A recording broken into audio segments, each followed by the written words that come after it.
So you know what? I think that if you're tuning in to Chef Yaboyardee, I'm making these pizzas. So I got this pepperoni pizza, thin crust pizza. This is gonna be a thin crust. I got a sausage pizza being created right now as I tell you this story. So I'm gonna make a video out of those, make some content out of those. If you want to see them, let me know. Videos coming soon. Comment. I like cranberry apple juice, right?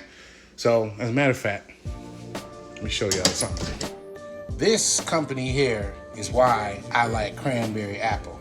I need to make my own. And not this time, I've actually been doing this for years, right?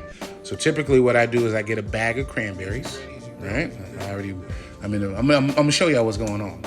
Get a bag of cranberries, and then I get a pot, put all the cranberries in the pot, pour some water in it that kind of covers it so that they're floating.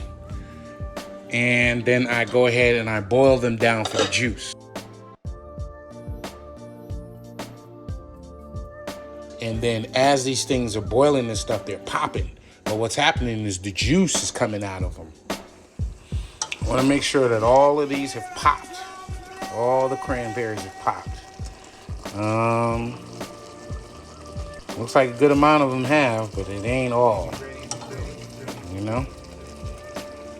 That cranberry, look at that. Ooh. I'm sure there's probably things you could do with those popped cranberries. I don't know. I'm not a big fan of cranberry sauce, but I am a fan of cranberry juice and cranberry apple juice. And speaking of that, you can get any old apple juice. As you can see, I tapped into it a little bit. But the point is that I use the apple juice to sweeten the cranberry juice in the most natural way possible. Now, granted, you know, there's like all kinds of stuff that they put in apple juices and things like that. So, you know, like I said, as natural as possible. If I found one, or if I really looked for one that was maybe just straight apples and it had just the sweetness of natural apples, then that would probably be the most healthy. But I usually use the apple juice to give that juice consistency to go along with the cranberries. And then I have that juice, and I'm gonna put it in this thing right here after I finish drinking everything that's in that shit there.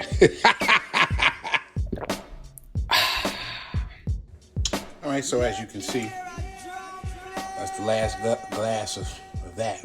Yeah, your boy drank that. You know what I'm saying? So now it's time to make this cranberry apple, drink.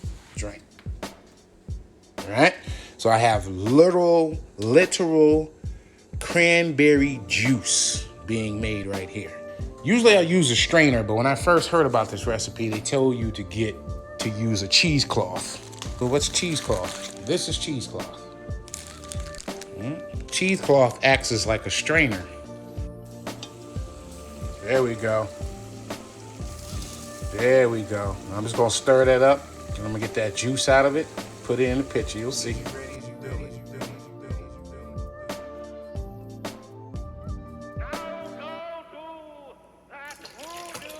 Ooh. All right, let's see the consistency. Got the filter thing on. Let's see what goes down. Oh yeah. Cranberry apple juice.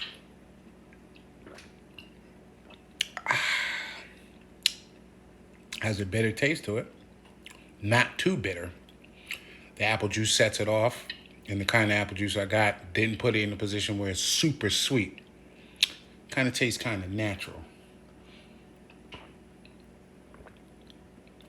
But that's Chef Yaboyardee making cran apple juice. Later.